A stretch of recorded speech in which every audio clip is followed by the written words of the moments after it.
Hindi ko maintindihan 'to, eh. Hindi 'to trimester, eh. Iba-iba 3 pero term ang tawag nila, partner. pero more immediate is the Oo. ano, yung graduation, Oo, right? kasi dapat Ayan. simple lang daw. Oo. Eh, nauso yung mga ano, eh, mga ano yung cash Noon pa cash yun, sash? mukhang hindi naman na wala pa ako nakikita Oo, ngayon. pero personal yun. let's find out kung ano ang Oo. suggestion ng DepEd. And makakausap po natin ang OIC Undersecretary for Learning Systems Strand ng DepEd, si Yusek Carmela Oracion. Yusek Carmela, good morning po. Si Peter Atrica. Good morning po, Sir Peter and Ma'am Rika. Hi, Yusek. Good morning. Salamat po for joining us. Ayan. Oo. Yusek, Salamat din po. Opo. Ngayon po ay kapanahunan ng graduation o yung iba moving up nga. Ano po ang pananaw ng DepEd ukol dito? I mean, when you say let's keep it simple, ano po ang ibig sabihin nun? Ayan.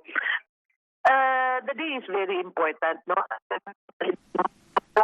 At sa mga gulang, pati na ang pamilya ng mga mag-aaral ang araw na ito. Kasi nagtapos ang mga bata. But the DepEd is really emphasizing that this has to be simple and meaningful. So yun po, simple at makabuluhan.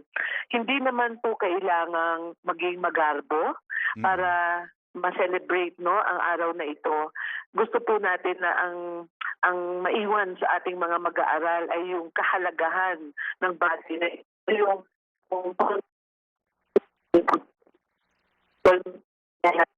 Ma'am, Yusek, can we request you to move a little bit? Medyo napuputol-putol po yung signal. Thank you po. Ayan, medyo, Hello? ayan, Ayan, medyo better po ata ang signal natin now, Yusek. Hindi po namin nakuha po yung inyong sagot, ma'am, kasi medyo napuputol po. Can you kindly repeat it, ma'am?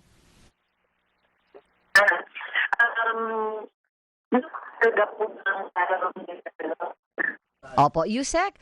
Apo, ma'am, we'll call you again po to re-establish connection para lang po maging maayos po ang ating conversation. So tatawagin po natin ulit ang ating OIC, Undersecretary for Learning Systems Strand ng Department of Education. We're calling again Yusek Carmela Oracion para nga po dito. Kasi eksakto din, napapanahon na ngayon ng graduation, di ba, partner? Ang pakiusap ng DepEd ay wag nang maging magarbo ang paggastos ng ating mga eskwelahan sa pag-decorate o pagpunta pa sa ibang mga lugar. Baka nga, sabi nga, baka pwedeng kahit sa gymnasium na lamang gawin yung mga moving up ceremony at hindi na masyadong gawing enggrande yung mga palamuti ng eskwelahan. Basta merong giant ceiling fan. Oo. Kasi napakainit ng panahon Syokot ngayon. ako doon. Bakit? Feeling ko, pag tinitignan ko palagi, tinitignan ko Pag kung ito saan yung nahulog. Oo, doon ako lagi sa hindi ako maaabot pag nahulog.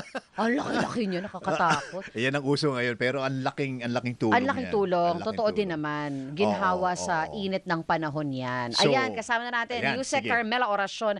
Hello, ma'am.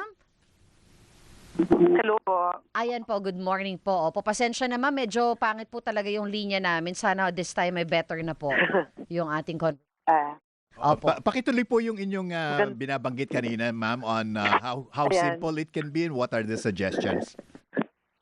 Ayan po. Napakahalaga po talaga ng araw na yan, yung graduation or moving up para sa ating mag-aaral at sa kanilang mga pamilya. Kaya po, ini-emphasize po ng Department of Education na yung kahulugan nito, no, ang ating ma-celebrate. Talagang nais natin itong maging makabuluhan na celebration at simple. Kasi sinasabi po natin na hindi naman kailangan maging magarbo, no, para maging makabuluhan ang celebration. Gusto natin po na yung meaning ng araw na ito ang ma-celebrate ng mga mag-aaral at ng kanilang mga pamilya. Yung culmination po ito ng kanilang natapos. Culmination ito ng lahat ng pagpupunyagi nila, ng pinagtiyagaan nila. So yun po, Sir Peter at saka Opo. Ma'am Rika. Opo. So, yung mga magdadaos pa lang ng kanilang graduation ceremony, siguro naman we can also surmise na hindi na tayo hihingi o yung mga paaralan po ba, hindi na hihingi ng donasyon for the graduation Sa mga magulang. ceremony itself. Oo. Ano po? Tama po, kasi hindi naman kailangan. Unang-una, may mga siguro paaralan dati na ninanais pa nilang mag-celebrate o gawin ito sa mga lugar, no, na mas maganda kaysa Opo. sa paaralan. Pero hindi naman po yun kailangan, no? So pwede naman pong yung graduation ceremony ay ganapin sa school grounds o sa covered courts upang maiwasan ang dagdag na gastos para sa renta. Mhm. Gusto rin po natin na ang mga kasuotan ng mga mag-aaral ay simple lang, no? Hindi Mm. naman po kailangan ng kung magtotoga man sila, Yeah. hindi naman po kailangan ng pago ang mga ito o magarbo, no? Simple lang po talaga.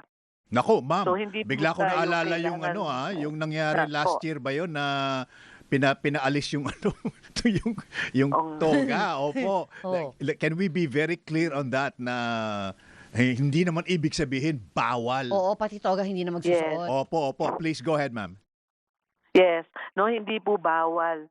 Ang ini-insist lang po natin ay simple. Nasabi niyo rin po, sir, kanina na dapat ay wala tayong hinihinging karagdagan na mga bayarin, no, sa ating mga magulang or contribution. Opo. And we are insisting on that.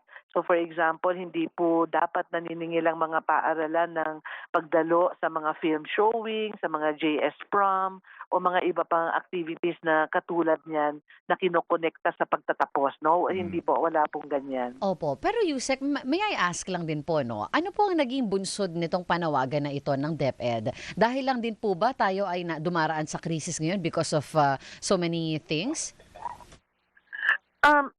Siguro po, dagdag na itong krisis, but not really, no? Because I think we have always maintained that we don't have to be extravagant to be able to celebrate these milestones, no? Mm-mm. Yan po talaga ang paniniwala natin. Gusto din po nating turuan ang ating mga kabataan na mamuhay ng simple, ng payak, no? Simple living. Yeah. At hindi naman po talaga kailangan na maging magarbo, no, Mhm. upang makapag-celebrate.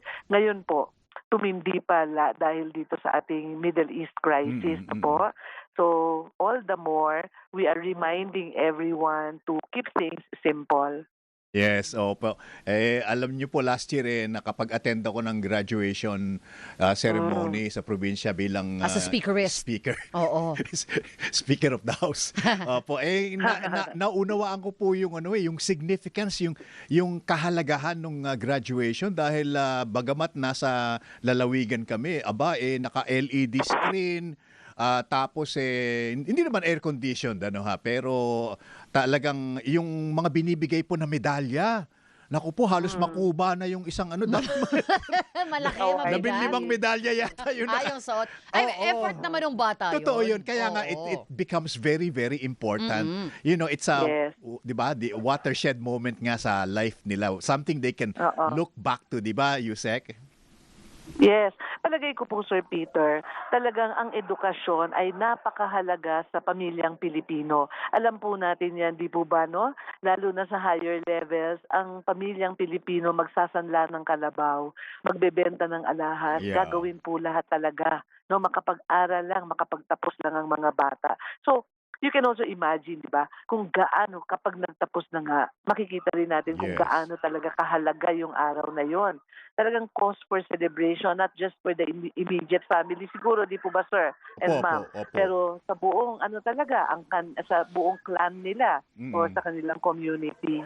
Opo, alam nyo, ayoko sanang iwanan ito ng medyo may kurot sa puso Pero sabi nga, nung nabasa ko, Yusek, partner, sabi niya, kasi ito na yung huling graduation ko high school ang pinag-uusapan. Aha. Which means, Hindi na siya magka-college. wala na, hindi na siya alam niyang hindi na siya Oo. papasok sa you know, this is kahit na it's a medyo downer, something to think about, Yusek, di po ba?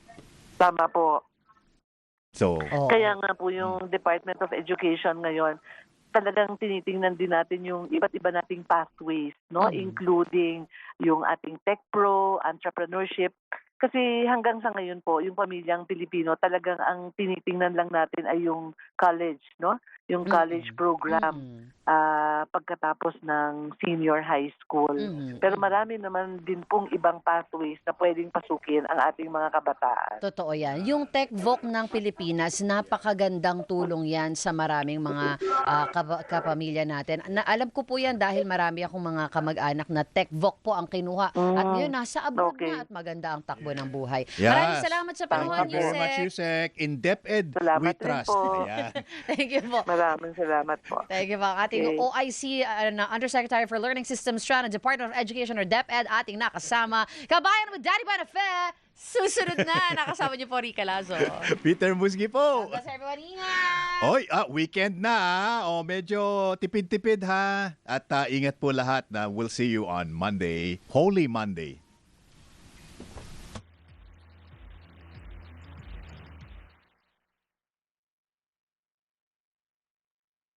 Sa dami ng nangyayari sa bansa,